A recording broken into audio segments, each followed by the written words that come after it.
Iwan, 23 tahun, warga Tanjung Batu, Kota Kundur Karimun, Kepulauan Riau. 4 Mei 2024, saat itu Iwan baru saja pulang kerja, namun tidak bertemu dengan istrinya. Kemudian ia mengajak anaknya yang berusia 2,5 tahun untuk jalan-jalan, dan pulang sekitar jam 9 malam. Iwan pergi ke kamar mandi hendak buang hajat. Saat itu, ia kepikiran dan menduga bahwa istrinya sedang pergi bersama pacarnya. Lalu ia memiliki pikiran untuk mengeksekusi istrinya. Ia kemudian mengambil sikat gigi, lalu ujungnya dibikin runcing. Sekitar jam 10 malam, istrinya pulang. Istrinya bernama Risma Fatmawati, 18 tahun. Iwan mencoba mengajak Risma berdiskusi dan minta maaf, namun Risma tak memaafkannya dan keduanya terlibat cekcok. Kemudian Iwan mendorong Risma menuju tempat tidur, lalu mencekamnya.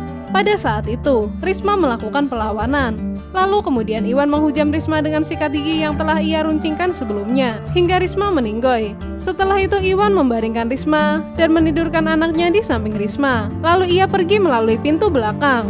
5 Mei 2024, orang tua Risma, yang rumahnya tak jauh dari rumah Risma, curiga karena tidak melihat keberadaan Risma. Mereka akhirnya mendobrak pintu dan melihat Risma sudah dalam keadaan meninggoy dengan sikat gigi yang masih tertancap. Kemudian orang tua Risma melaporkannya ke polisi.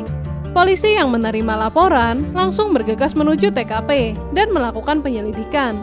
Polisi berhasil mengamankan Iwan di Pelabuhan Urung, Kecamatan Kundur Utara, ketika hendak kabur menuju Tanjung Balai. Iwan juga dihadiahi timah panas karena berusaha melawan saat diamankan. Dalam interogasi, Iwan mengaku melakukan itu lantaran sakit hati, karena setiap kali ia pulang kerja, istrinya tidak pernah memasak. Dan jika ia suruh untuk mencuci pakaian dan memasak, istrinya selalu bilang kalau ia bukan pembantu di rumah ini. Dan Iwan juga mengatakan, istrinya selalu menolak ketika diajak untuk enak-enak. Atas perbuatannya, kini Iwan terancam hukuman matoy.